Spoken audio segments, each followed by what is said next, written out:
Okay, welcome back to TRB Conversations at CES, powered by XCO. Joined by Manas Mittal, Senior Director of Product Management at Uber Ads. Give us a sense of the scale of Uber Ads. Yeah, so our ads business today is about $1.5 billion is what we announced in Q3 last year. It's also growing tremendously fast, so 60% growth year on year. Yeah. And, again, like the business metrics is one angle of it. The other aspect in terms of the consumer, et cetera, like our consumer base is also growing very fast, trip volumes, et cetera, growing. And the ads business is a layer on top of that, which is growing faster than even that core part, the core business. And most of that is showing ads to people while they're being matched to drivers or during their ride. Yeah, so I see ads in a few different ways. Yeah, we have multiple kind of ad placements and products. So I think overall Uber has the Eats business, which is our marketplace, food, grocery, retail oriented business. We do have ads there, which is a substantial part of our business. And then we have the rides business where we show ads, while you're on the trip, etc., which is the other part of the ads business. And this is kind of like a new category in some way. It's like mobility ads, right? So what are the unique data assets that you're bringing? Because I'm like, a lot of times if I'm in like, I remember one time I was like in an Uber and I was getting just a completely contextual ad and like there was a screen like on the like right in front of me. And I was just thinking to myself, oh man, publishers can't compete with this. Because you guys have a ton of data and it's a unique coming from the air. I'm coming from the airport in Miami. You've got like all this data. But what are the data sources that you're using? So there's we have obviously a lot of relevant information about the user. So I think if you look at this example of travel, I know that you took a Uber from your home in New York to the airport. Then I know that you got to Vegas. I know you went to the airport. You went from the Vegas airport to your hotel. I have I know now that you are, a CES aficionado, right? I have some context around that. I know you're staying at a high-end hotel, so I know more. Well, it's the MGM Grant. I wouldn't go that far. So there's like based on places where you've been. Obviously, we have information now. It's also the other opportunity here is, in addition to the data, the placements of the app, etc., allow for kind of contextual real-time advertising that's hard for other partners. Like you kind of have a captive audience in a car, for example. And so those assets become quite important as well as you look at the ad portfolio. Yeah. How do you balance the user experience? I mean, you have experience working for very user-focused, companies like Facebook, right? And balancing that is difficult. Like there are some retail media executions I don't love. Instacart, my friends at Instacart, I'm sorry, I don't love that ad experience because it does. I'm putting in what I want and they're telling me like here's something else, and I don't think that it's completely well executed. How do you end up balancing that? I was like joking with you before, asking if you delay matching me with a driver so I can see an ad.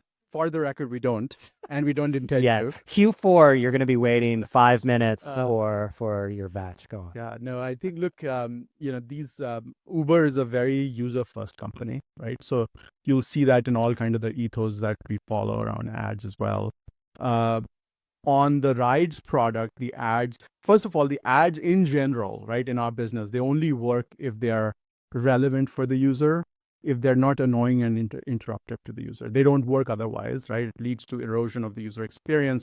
In this case, we don't want you to take less Uber trips or place less Uber Eats orders because of the erosion that ads causes, right? So as a principle, it's not just good philosophical stand, it's also good for business to ensure that the ads are high quality. Managing that, I think there are two contexts. The rides context, which is tends to be brand advertising. There we put our placements in non-interruptive kind of places, right? So we definitely don't delay your trip matching. I appreciate it. But we do see high attention once the driver is matched. So we'll show you an ad then.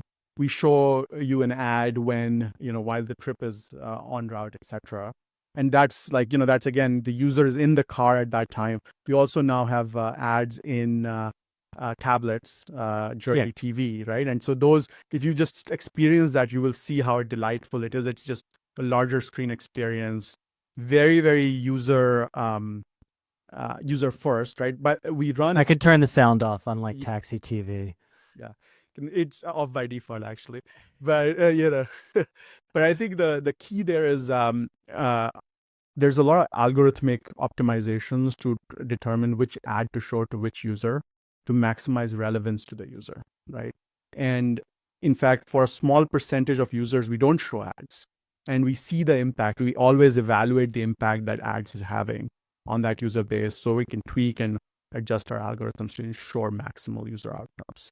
So when you think about self-driving, right, that's clearly the direction these things are going. Like I see, the Waymos are like around Miami learning, and they'll launch there. You guys are going to partner with a lot of people, but I think the rideshare experience is going to be increasingly self-driving in 5 years or something. That's clear, right? How does that change the ad business? Because I think it does make it a slightly different context. I haven't been in a Waymo yet, or any of them. I've seen Zooxes around here. I don't know if you've seen those little crazy little things. Yeah, we do have them in SF. And by the way, Uber just in this CES, we announced one of the partnerships with Nvidia and Lucid, and we'll have cars out, Uber cars out by end of this year in SF. So the Uber is going to be partnering with very, very diverse set of kind of third-party third-party autonomy providers. In terms of how the ads business will evolve, I think, again, going back to the notion of user experience, Uber is will first be optimizing kind of the base experience in the car for you, right? So ads will actually come later for autonomous. Once we get the base experience being done really well, then there's a notion of like both in-app while you're on the trip, as well as, within the 16 screens that you might have in one of these devices, one of these smart cars, will be figuring out like where is the right ad placement, etc. to show. But what I wonder is I can see a big screen experience making sense in a car that you're in by yourself. Versus like I would never put on like a big screen with like sound on while someone is driving. Like that would be so there's definitely the social contracts as they evolve with this, right? Will you feel more comfortable just like even shopping more, transparently? How will the user behavior evolve? I think is how we will build around those rather than necessarily build an ads product to try to change that experience first. Okay. Cool. Manas, thank you so much. I really appreciate it. Thank you.